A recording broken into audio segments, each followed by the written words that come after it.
Continuing on my series on Black history, I last left off in the year 1960.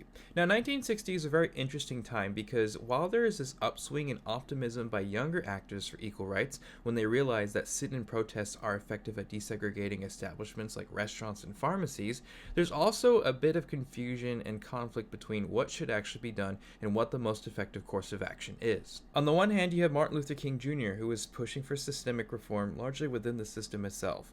He's pushing for things like civil rights legislation to be passed, like the Civil Rights Bill of 1957 and the Civil Rights Bill of 1960. He also does protests, boycotts, and demonstrations. However, how effective that is really not that clear at this time. On the other hand, you have Malcolm X, and Malcolm X is wondering, why do we have to play this game in the first place? Why do we have to coddle our oppressors to show that we are regular human beings deserving of some degree of respect? Why is it that we have to work so hard to prove to people that we have value when we've always had it in the first place? Malcolm X also raises some thought-provoking questions about what black liberation actually means, because does black liberation mean that black people can maintain their own sense of culture and self and preserve their own identity? Or does it mean that they must adopt an identity of an upper class or of a different race? In order for them to seek freedom, do they need to become another oppressor towards another marginalized group? And this was a very valid question to ask at the time, because you can read about it in books like Black Like Me by John Howard Griffin, where he talks about how certain people who were activists for civil rights left the movement after the passage of the Civil Rights Act of 1964 because when they saw black people being liberated, it wasn't in the way that they wanted it to be. They had a specific vision for what a liberated black America looked like, as opposed to understanding that freedom usually doesn't look like what you want it to look like. So from 1960 until around his Hajj in 1964, Malcolm X preaches black separatism, this idea that black people shouldn't play the game that white people are forcing them to play, so they should have their own state, just like the Native Americans almost did with Sequoia. And he would preach this continually until he travels to Mecca, and then he realizes that people of different races can coexist just fine. And so his message would change after his pilgrimage, but before that he's largely preaching black separatism. Now, in 1957, black voter registration rights are very low. In many counties, they're 0 to 5%. So Congress passes the first Civil Rights Act since 1875 with the goal of increasing black voter registration. It's ultimately not very effective. It only raises it by a few percentage points. So in 1960, they pass another civil rights bill, but again, it's just not effective towards generating equal rights, which pushes for a more all-encompassing Civil Rights Act. Later that year, Kennedy narrowly beats Nixon in the presidential election, and he's somewhat interested in passing a civil rights bill, but he wants to wait until his second term because he believes it's politically dangerous for re-election. Now, understand during this time that the political parties are more regional than they are partisan. There are a left and right wing of both political parties, and there's a lot of Southern Democrats who are very pro-segregation. They don't want a civil rights bill to pass. Now, while this is all happening, there's still more work being done to secure access for black Americans. For instance, on January 9th, 1961, the University of Georgia would admit its first black students, Hamilton Holmes and Charlemagne Hunter Galt, after a 2-year-long legal battle, with the NAACP challenging that their original applications were immediately denied. A judge rules in favor of the NAACP, and as they enroll in classes, a riot breaks out. On January 1st, 1961, 9 people are arrested at Rock Hill, South Carolina for organizing a sit-in protest. They're sentenced to 30 days in jail with hard labor, and they accept the sentence to protest discrimination in the legal system, which inspires fellow activists. Throughout 1961, there would be about 70,000 people participating in sit-in protests, with about 3,000 arrests. On May 4th of 1961, the Freedom Rides began. The Freedom Riders were a mixed group of young activists who would protest segregation on interstate bus routes by riding together. They would be attacked in Rock Hill, South Carolina, and Anniston, Alabama by the KKK. After months of protests and hundreds of arrests, Attorney General Robert F. Kennedy would order troops to patrol and protect the buses in Montgomery, Alabama.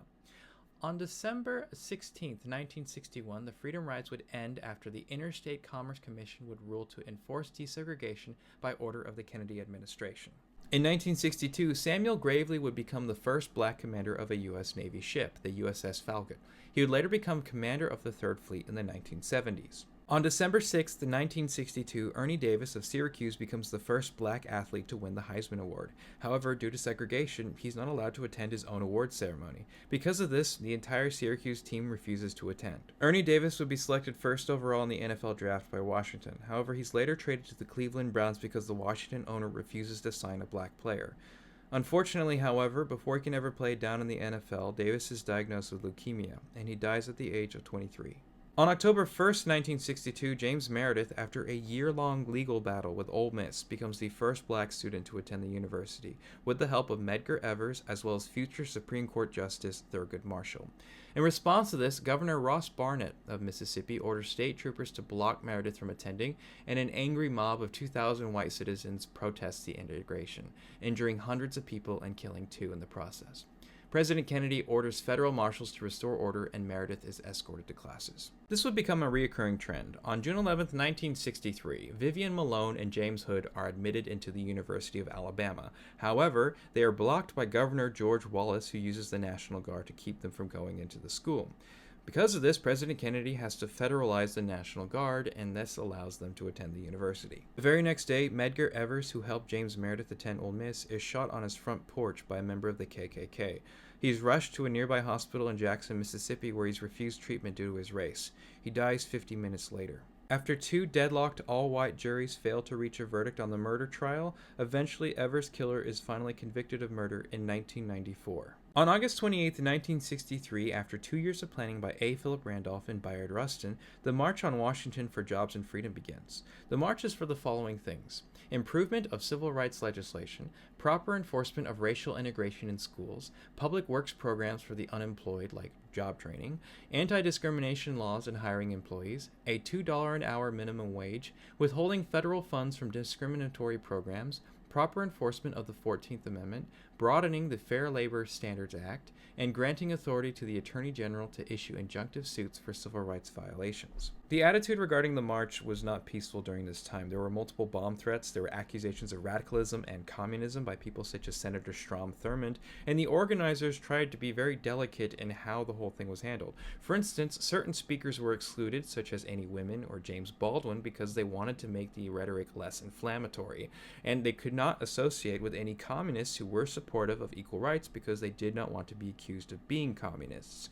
They also were trying to push for a more integrated crowd. They didn't want just black people marching, they wanted black and white people marching together to preach a message of unity. Kennedy, who had already submitted a civil rights bill to Congress on June 19th of that year, tried to get the bill passed in October of 1963 in the House. However, it was referred to the Rules Committee, which was chaired by a man named Howard W. Smith, who was a segregationist Democrat from Virginia, with the goal of keeping the bill stuck in committee indefinitely. However, Kennedy would be assassinated on November 22nd, which completely changed the political situation. You can read about it in Robert Caro's The Passage of Power, but it makes note of 2 things. One, that it's unlikely that Kennedy would have had the Civil Rights Act passed because he lacked experience and he was ultimately naive.